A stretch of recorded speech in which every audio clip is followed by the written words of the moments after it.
Yes,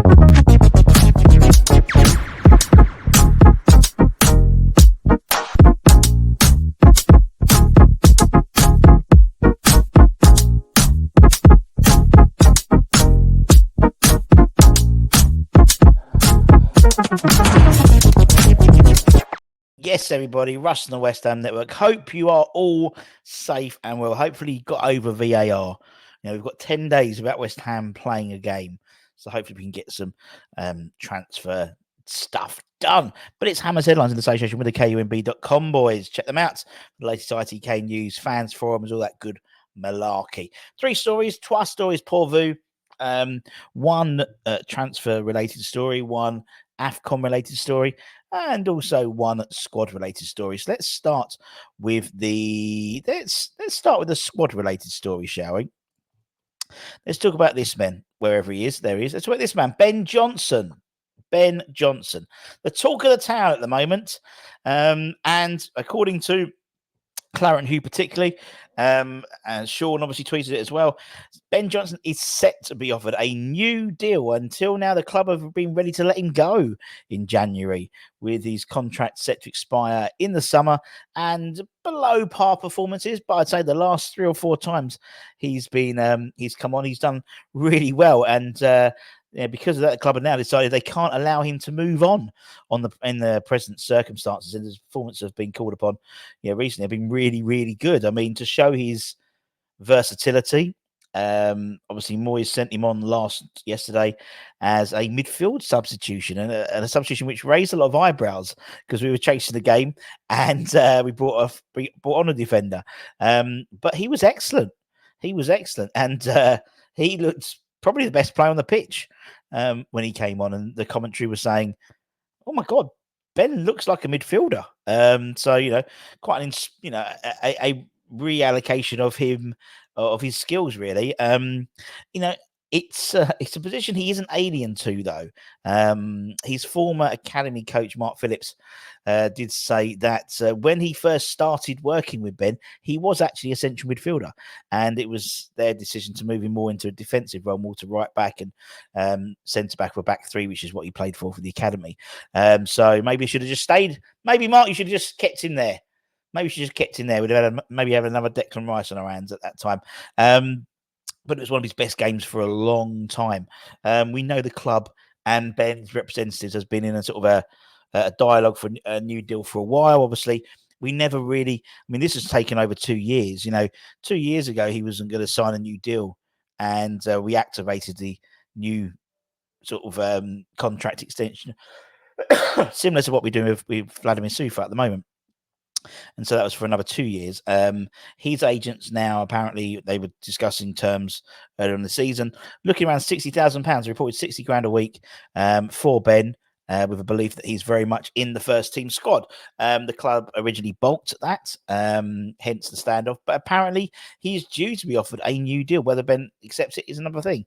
But apparently, he will be offered a new deal. He has been linked with the likes of Villarreal, Real Betis as potential suitors, as well as the likes of Rangers, Everton, and Leeds. I mean, as a player, he's a great asset for a squad because he can play in so many positions. And I think that's to his detriment, really. And, for his sake, and in my opinion, I think he needs to nail down a position.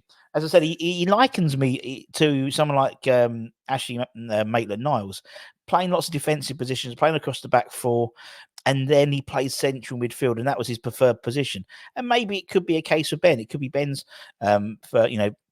preferred position going forward. But it's good to see that the club are to offer him. We'll see what the terms are, but are to offer him a new deal. So we'll see what happens there. But he's been playing really well.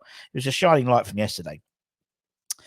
Talking about yesterday, obviously, one of the players we didn't have was Mohammed Kudus, as he is obviously on Afcon duty. Tonight, 8:00, is the last group stage game for Group B, Mohammed Kudus's group, or Mohammed Kudus's Ghana group. And they go into the last match against Mozambique. They both have 1 point so far and occupy 3rd and 4th place, respectively, in Group B. Now, Ghana need to win to have a realistic chance of qualifying. Obviously, the other 2 groups are a Mohamed Salah-less Egypt, who, Mohammed Salah has travelled back to Liverpool to get treatment. They hope he could maybe return for the latter stages of the AFCONs, but they'll face group winners Cape Verde, surprise group winners, I think, Cape Verde in the other tie. Egypt themselves have to win as well in order to guarantee second place and qualification to the last 16. Anything less than that does leave the door open for Ghana to qualify in second place. In terms of sort of the different scenarios, an Egypt win guarantees them second place regardless, and then a Ghanaian win means they have to rely on other groups in order to qualify in the top 3 places. So once all the games are finished, the top 2 from each group qualify, and then the top 3 of the third places also qualify. At the moment, Ghana, without anyone playing their last game, are 5th in the top 3s, if that makes sense. So they definitely need something. In terms of other scenarios, an Egypt draw and a Ghana win means actually Ghana would qualify in second place. Egypt currently have 2 points. Egypt draw and a Ghanaian draw would mean Egypt would qualify in second place and Ghana would have to wait on other results. An Egypt loss and a Ghana draw could see Ghana qualify in second place with 2 points based on the nature of the defeat. And any Ghanaian loss would mean an early exit for Ghana and a welcomed early return to us for Mohammed Kudus. So obviously he's scoring 2. Well, the first one was a fantastic goal against Egypt the other day. That's what I mean. That draw, I was like, that probably didn't help us. A loss would have been pretty much goodbye Vienna type thing.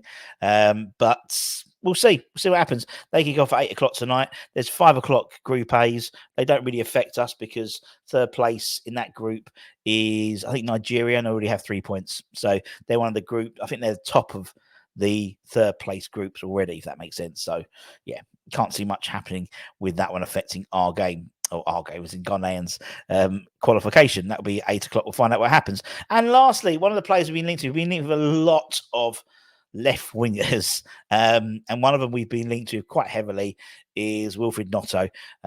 It was a belief by Leeds that he was going to move, and so much so they've already identified his replacement being the Burnley, is it Benser, the Burnley left winger. And apparently, according to reports, Wilfried is pushing for the West Ham move to go ahead.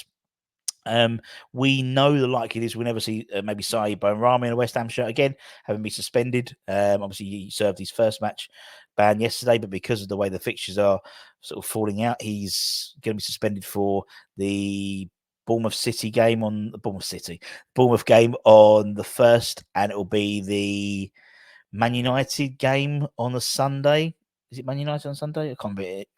He's actually got it on the ticker. I should just actually look.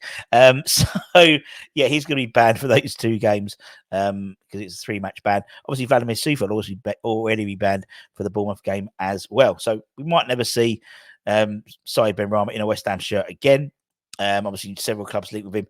Mainly, the highest likelihood would be a move to League R with Marseille and Lyon both interested in him, and as well as Wilfried Gnonto, obviously would be like the likes of Jack Clark, who by the counts will not be leaving Sunderland until the summer. Jonathan Rowe from Norwich, Stephen Bergwijn, Joseph Pansel from Genk. So lots of different Ibrahim Osmond from that Danish club I can never pronounce. So there's lots of things. But he has apparently went public with his desperation to depart, but was not allowed to do so. And journalist Matteo Moretti has said he's pushing for a move out of Leeds once again. There's no, he's, I think they will end up selling him because he's a, not necessarily a bad egg. But don't forget, this is what happened when we signed Dimitri Payet. People go, oh, he's a bad egg. He's, Gnonto. But Payet went on strike until he came to West Ham. And then he went on strike to leave West Ham. But regardless of that, so I don't think there's not an issue, but necessarily a bad thing that he's pushing for a move. He wants to leave the club. There's no doubt the potential that the winger has. He was a shining light for Leeds during the relegation season. But he is a relatively risk in signing him in terms of disharmony for the club. But we'll see what happens. Obviously the last thing we need is someone to come in and upset the apple cart in terms of the dressing room. but what he does bring is pace, power, skill, and an option on the left wing as well in terms of outball. We've got the option on the right with Kudus or Bowen, whoever plays there, whoever plays through the middle.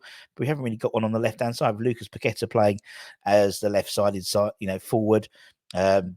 He's not the most quickest person in the world, where Wilfried would give defenders a right dodgy time, whether you're left or right, and he can obviously move around, and that front three will be extremely dynamic. But we shall see. We shall see, my friends.